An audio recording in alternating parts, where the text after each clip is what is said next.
Hello, welcome. I'm gonna move. This window glare is getting to be a bit ridiculous.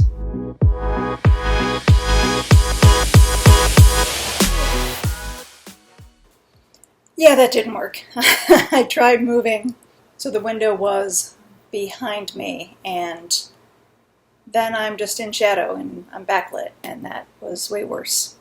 So why don't I take off my glasses? That works. Wow, I'm used to myself with glasses now.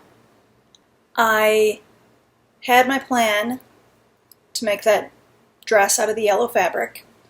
I did the burn test, and it is melty. It burned pretty readily, and then when I put it out, the edge was all kind of roundy and plasticky. Made me think I don't want to wear anything out of that that's going to be like over my armpits.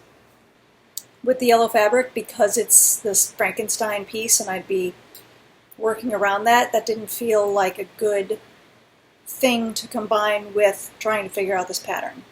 So I might do a skirt.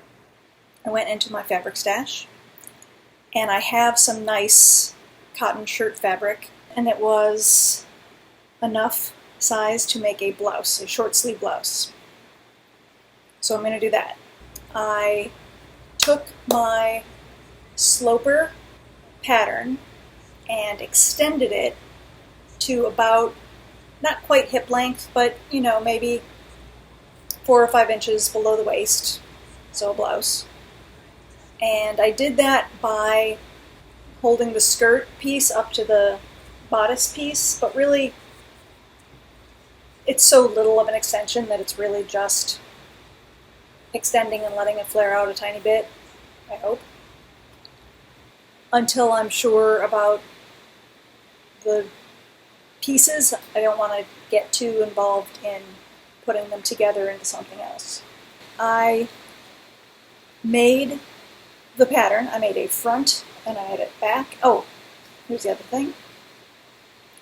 So for the back, it's all in one piece, just as it is with the practice dress.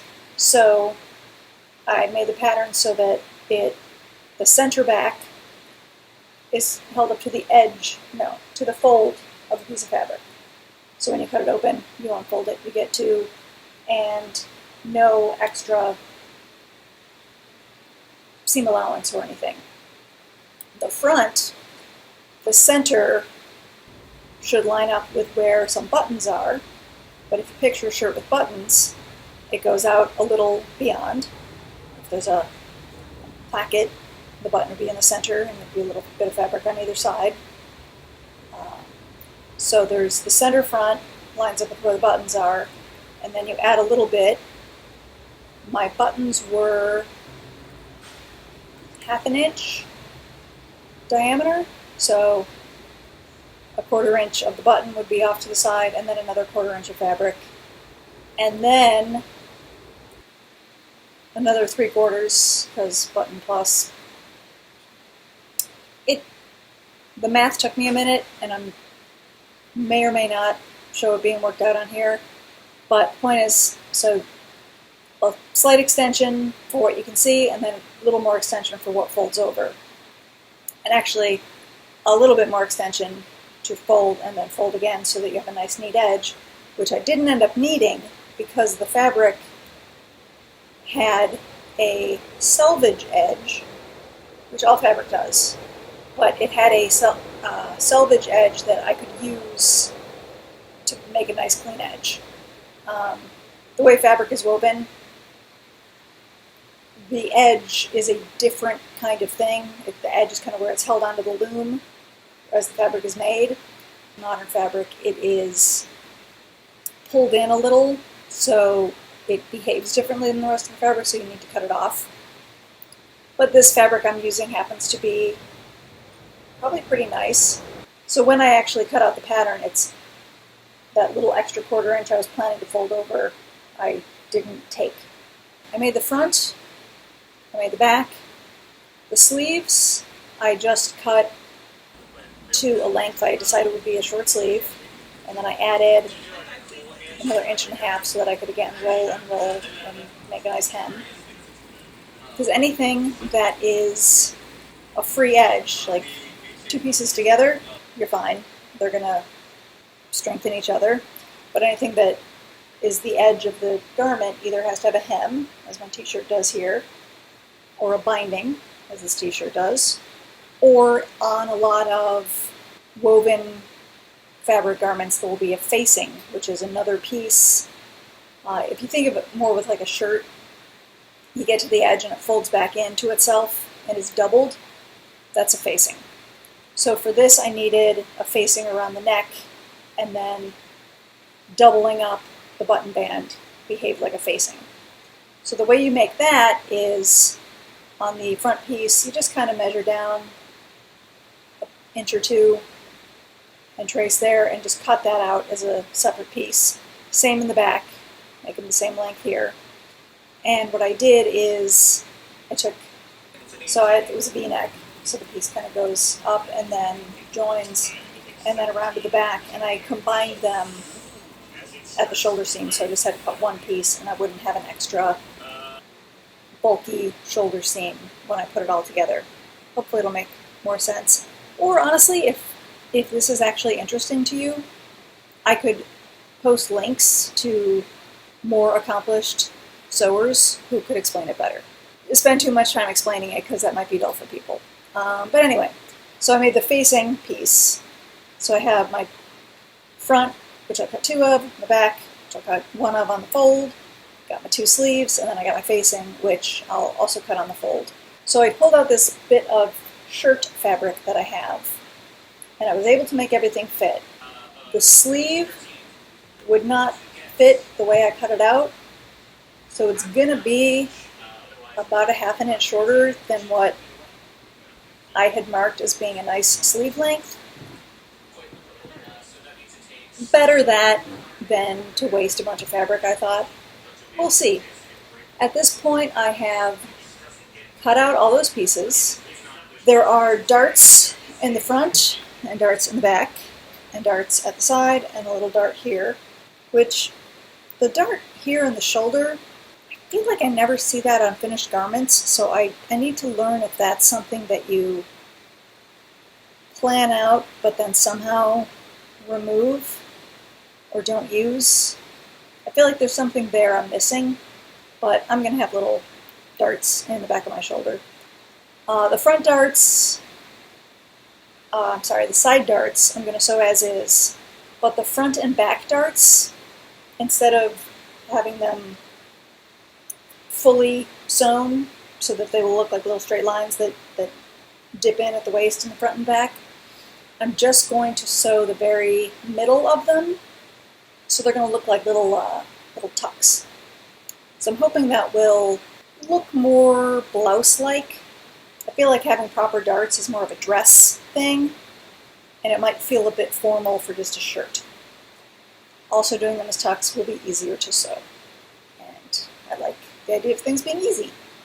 So both the shirt front and the sleeves were cut using that selvage. So that'll make a little bit less work for me. The facing, it's a unusual shape, so there's no way I could use the selvage for that. So I will have to do some kind of finish along one edge.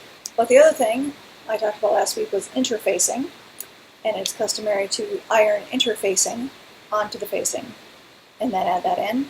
So that is the thing I still have yet to do. At this point, I have cut out my white shirting fabric, and it is, I can't tell the time without my glasses. It is 5:30 p.m. on a Sunday. I might stop now. I might keep going. I won't really be able to film it too well, like as opposed to all the stuff I filmed so well. We're all friends here. I don't have anything set up to have like the action camera at the sewing machine. Also, just managing to get everything sewn will be challenging enough without worrying that I'm doing it in a way that will be filmed well. That's a fall goal, I think. I think let's get through summer, and once fall hits and I don't have to worry about the cross breeze, maybe then I start upping the production values. But yes, so for right now I have pieces cut out. Like I said, I made it all fit. I had to fudge the sleeves a little bit. My order of operations at this point will be cutting out some interfacing and sewing that onto the facing pieces, sewing all of the darts and tucks. Then I will sew the facing onto the folded over button band area, which is going to give me a big unusual piece, so maybe I don't do that just yet. I'm thinking this out in real time. I think, yes, okay. So I think if I sew the fronts to the backs of the shoulders, which is not typical way things are done, but then I can do the facing onto the front and finish up the neckline. Just see no harm in doing that. Then I do the side seams, and then the fun part, sleeves. I'm a little nervous about sleeves because they're tricky. You take the sleeve piece and you have to gather this bit in a little bit, because if you think about it, your sleeve kind of turns the corner, so it's a little three-dimensional there. It's not just out and then down. So to get just that little bit of 3D, the sleeve cap is slightly bigger than the armscye, which is the name of the opening, and you gather that in and it sort of rounds into a three-dimensional shape that you can then sew in, and you get a nice fitting sleeve. Then I would just need to hem the sleeves, hem the bottom, and add buttons and buttonholes, which my machine makes buttonholes, and I need to learn to use that properly because it's a handy feature. It's quite a bit to do. We'll see how much I get done tonight. Probably not all of it, but I'll make a good start. I've already made a good start. I literally have my work cut out for me, as they say. That's an expression for a reason. Right now, though, I'm going to get a bite to eat. Maybe a little chaos sweep here, because it's really it's really a bit of a mess here. I did not make any further progress beyond what I said, but like I said, I made a lot of progress, so I'm very happy. I don't know what I'm doing with that yellow fabric right now.